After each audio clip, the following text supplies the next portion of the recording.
You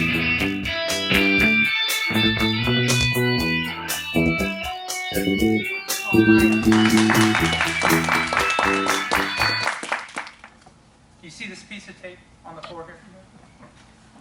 I put a piece of tape there. So, you know why? Keep you from wandering. No. Oh. But that's what you would think. Normally you would do that. No, I put this piece of tape there because about 2 weeks ago I decided I would mark my place where I wanted to be on June 5th at 12:22 p.m. That's the spot. I made it. Congratulations. Just a minute about where you are in your life and your tape on the ground. Is right now, when you look down, do you see your tape? Well, of course you do, because you came to hear me speak today. But I'm talking about life goals. Are you on your tape? Or is your tape somewhere else? Or do some of you even know where your tape is? You know, most of you know, I want to be a professional speaker. That's one of my goals. I have tape that says I want to be a professional speaker. I've joined the North Texas Speakers Association. I went to their Charbonneau Academy. I joined Toastmasters. I've read books on public speaking. I've practiced it. I watch it on YouTube. And yes, I am a professional speaker. I've actually been paid for one of my speeches. So that's a professional. I got paid for one. Now, it was barely enough money to pay for gas to get there and get back. But I am a paid speaker. Now, my tape on the ground says, I'm going to be a paid professional speaker, equal my current income as a chiropractor, and then I don't have to do that anymore. This is what I want to do. This is what I want to change. But it doesn't sound like that, does it? My tape is here, and I'm way off. I'm way off the mark. So where are you? Are you close to your mark, on your mark, or off your mark? My goal here today, and you would think this is what I'm going to do, I'm going to motivate you to get on your tape, to get the spot that you want to be. But the bad news is this. I can't do it. I can't motivate you. Wait a minute. Yeah, I can't. Nobody can.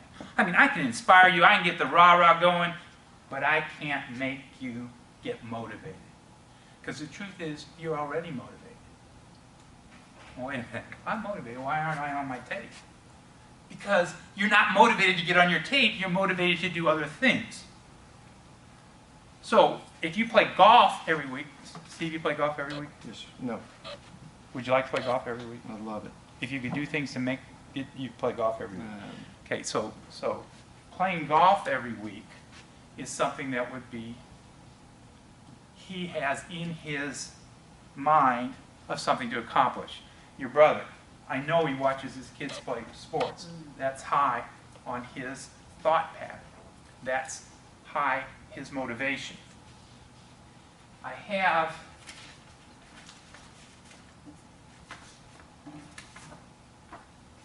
these are some studies. You know who Abraham Maslow was? You know, the guy with the dogs and he rang the bell? Oh, yeah. No, that was Pavlov. Come on, pay attention. Abraham Maslow published a paper in 1943 titled The Theory of Human Motivation. We're all motivated.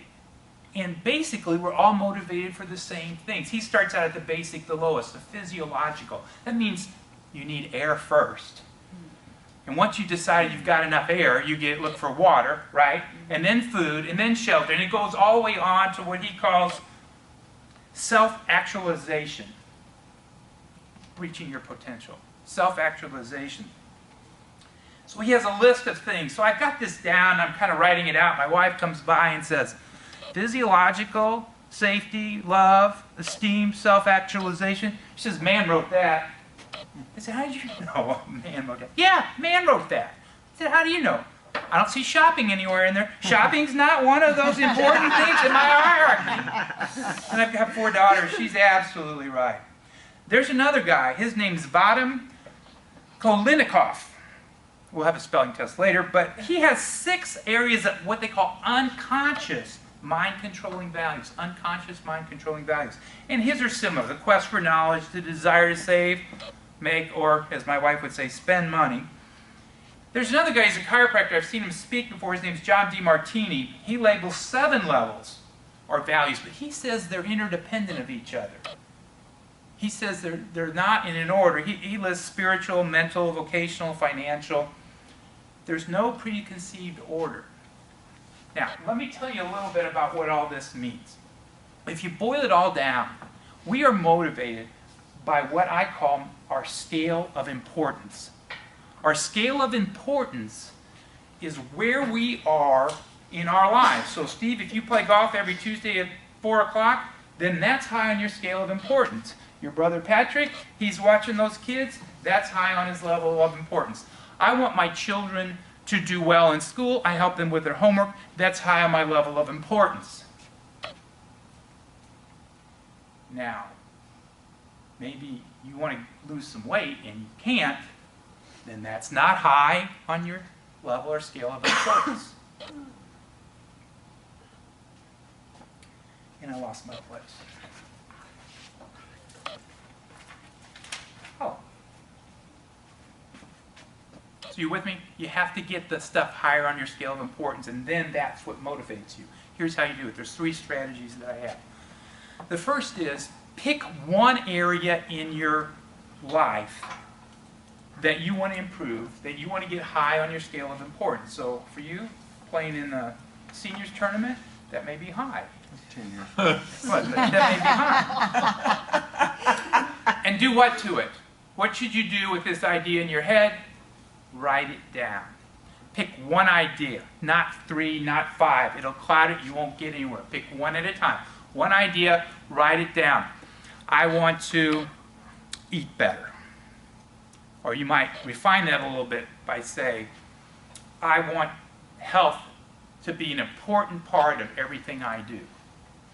So you have that, you've written it down. The second thing then that you want to do is you want to get that idea higher on your level or your scale of importance. Now, DeMartini says it's very simple. You just take that scale, or you take that idea, and you write down 200 benefits as to why that's important to you. Well, how are you going to benefit? 200 different ways. Well, yeah, I know, I've done that. The first 5 are pretty easy. The 6th one's a little harder. By the time you're at number 10, you're really stretching far. It's difficult to do, but the point is, if you saturate your brain with the idea that you want to accomplish, then it will become higher in your scale. I've seen it, I've done it with other types of ways to improve your life, and it all boils down to just pounding that saturation in.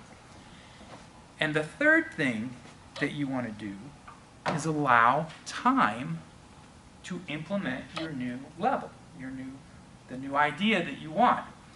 And I know what you're going to say. I don't have any time. I'm going to do this. I don't have time. I'm too busy. You could, Latanya. You could. Nobody else here can, but I know you could get that one more thing in your day. What you're doing, though, is you're trading a bad habit for a good habit. You could put little pieces of paper around your house. For example, if you were going to lose weight, you would stick a little piece of paper on your refrigerator door that says, "Are you really hungry?" Or how about eat an apple? You could put something on your lampshade that says, "Read for 15 minutes on your way to bed." Or on that TV remote control, you could put a sticker on there that says, "Don't I have something better to do?" 3 things that you could do to get the idea that you want to accomplish higher on your scale of importance. You also need to set a time when you want to accomplish that.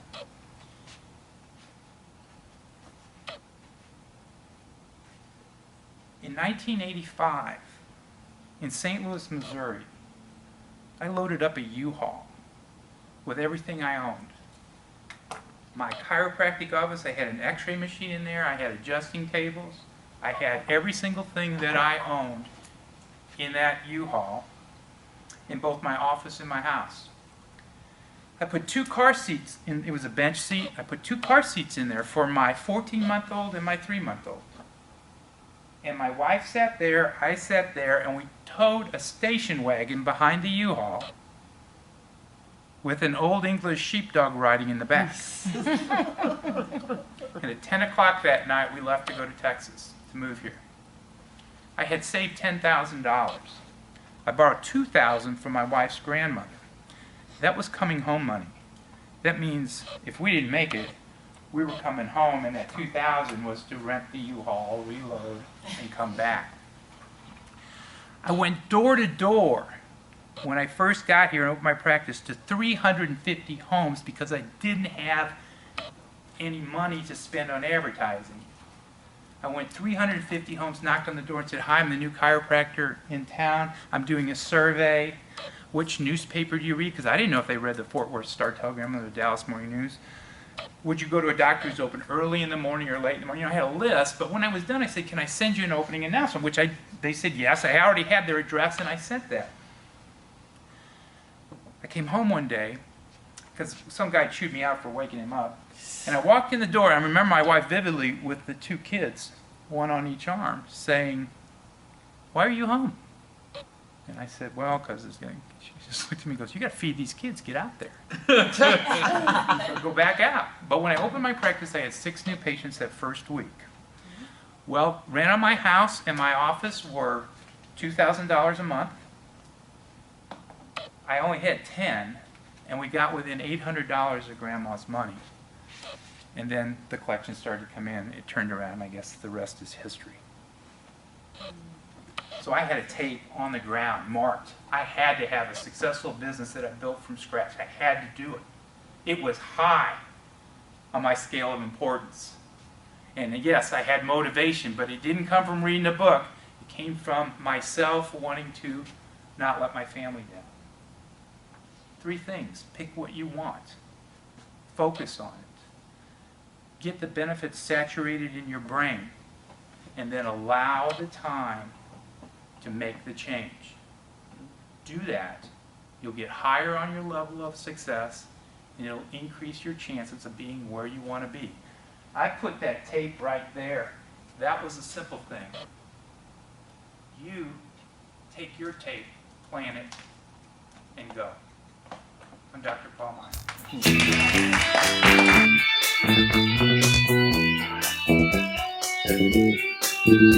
Meyer.